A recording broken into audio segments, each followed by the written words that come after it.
Et si, et si tout ce qu'on croyait savoir sur le futur était faux? Aujourd'hui, on explore une théorie assez folle, celle du physicien Philippe Guimond. Pour lui, attention, on ne construit pas notre avenir, non. C'est plutôt l'avenir qui nous attire. Imaginez une sorte de courant, oui, un courant puissant qui nous guiderait vers une destination qui existerait déjà. Bon, la question a l'air simple comme ça, mais en réalité, elle est au cœur de tout.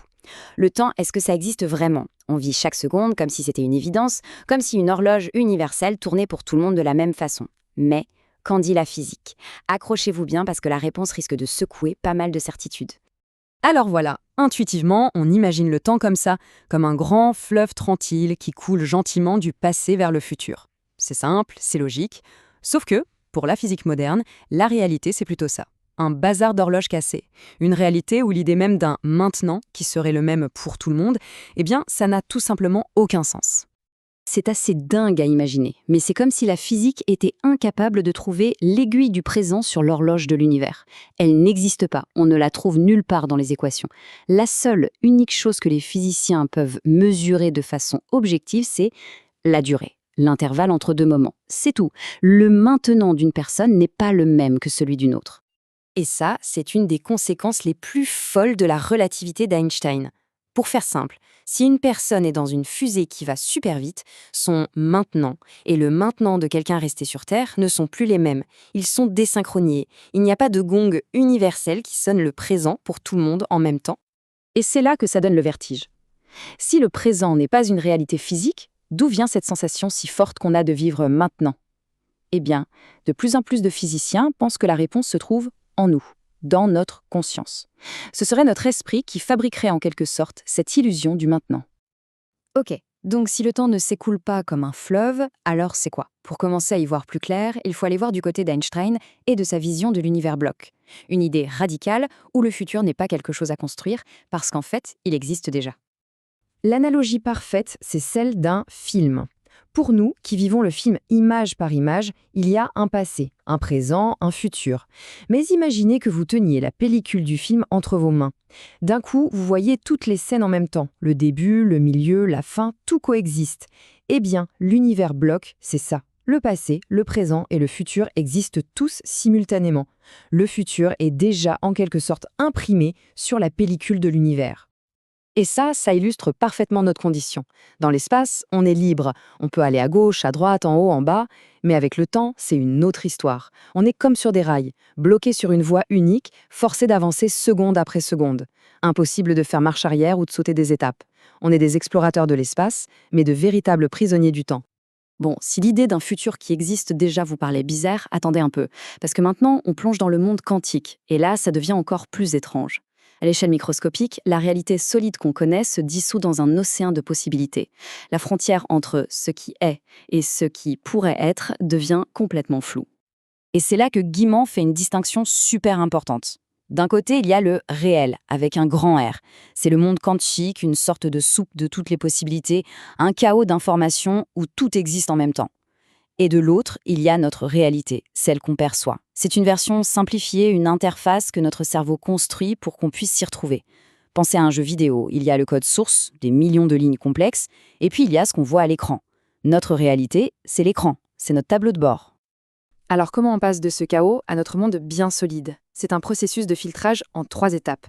Première étape, le réel quantique, cette soupe de toutes les possibilités. Deuxième étape, un processus physique, la décohérence, vient mettre de l'ordre dans ce chaos et le structure en plein de réalités parallèles, bien distinctes les unes des autres. Et enfin, troisième étape, notre cerveau, de manière totalement automatique et inconsciente, en choisit une seule. Et paf, ça devient notre réalité, le monde qu'on perçoit. C'est comme ça qu'on passe de l'infini à l'unique. Ok, alors maintenant, on rassemble les pièces du puzzle. On a d'un côté l'univers bloc où le futur existe déjà, et de l'autre, la physique quantique, avec ses multiples réalités. À partir de là, Guillemot propose une idée vraiment audacieuse. Et si le futur n'était pas juste là, passif, à nous attendre? Et s'il interagissait avec nous? S'il nous envoyait des échos dans le présent? Un peu comme un GPS qui nous guiderait. D'habitude, on voit les choses comme ça. Le passé nous pousse, c'est la cause, et le futur est la conséquence. Mais Guillemot, lui, il retourne complètement la logique.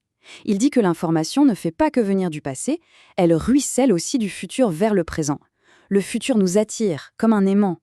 C'est un courant très subtil, un écho, qui vient influencer nos choix, là, maintenant. La question qui tue, évidemment, c'est « mais si le futur existe déjà, où est notre libre arbitre dans tout ça? On est juste des marionnettes ?» C'est là que l'analogie du GPS cosmique est géniale. Imaginez, la destination, notre futur, est peut-être déjà entrée dans le GPS. Mais le GPS, lui, il propose plusieurs itinéraires. Et surtout, il nous laisse totalement libres de sortir de la route prévue. Alors, comment ça marche, GPS?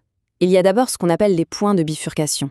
Ce sont ces moments clés dans la vie, des carrefours où on a un vrai choix à faire. On peut suivre la route toute tracée ou bien décider de tourner.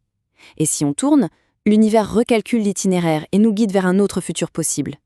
Il y a une sorte de résistance, le futur essaie de nous ramener sur la voie initiale. Mais si on insiste, si on continue de dévier, on peut finir par verrouger une toute nouvelle destination. Notre libre arbitre, finalement, ce n'est pas de créer la carte, mais de choisir quelle route prendre à chaque carrefour. Bon, d'accord, le futur nous guide. Mais comment? Il nous envoie des textos? Des emails? Évidemment non. Selon Guimand, les messages sont bien plus subtils et ils se cachent dans les événements les plus bizarres de notre vie de tous les jours. On a tous vécu ça, non? Pensez à une vieille chanson et hop, elle passe à la radio 5 minutes après. Ou pensez à un ami qu'on n'a pas vu depuis 10 ans et le croiser dans la rue. Guimand appelle ça des bugs dans la matrice. Mais attention, ce ne sont pas des erreurs. Au contraire, ce sont des invitations, des clins d'œil de l'univers pour nous dire « Hé, regarde bien, il se passe quelque chose ». Ces coïncidences, ces synchronicités, en fait, ce sont des panneaux indicateurs. Ils apparaissent quand un autre futur possible, une autre ligne de temps, essaye de se connecter à la nôtre. C'est un signal qui nous dit en gros « Psst, il y a un autre chemin juste là, ça te dit de l'essayer ?» Et ça peut être plein de choses. Un animal qui se comporte bizarrement, une rencontre totalement improbable, quelqu'un qui nous regarde d'une drôle de manière, une opportunité qui sort de nulle part et qui semble un peu folle. Notre côté rationnel, lui, va balayer tout ça d'un revers de la main. C'est le hasard, allez, on passe à autre chose, c'est plus simple. Mais notre intuition, elle sent quelque chose. C'est comme une invitation à sortir des sentiers battus, à laisser tomber nos vieilles habitudes pour tenter une nouvelle aventure.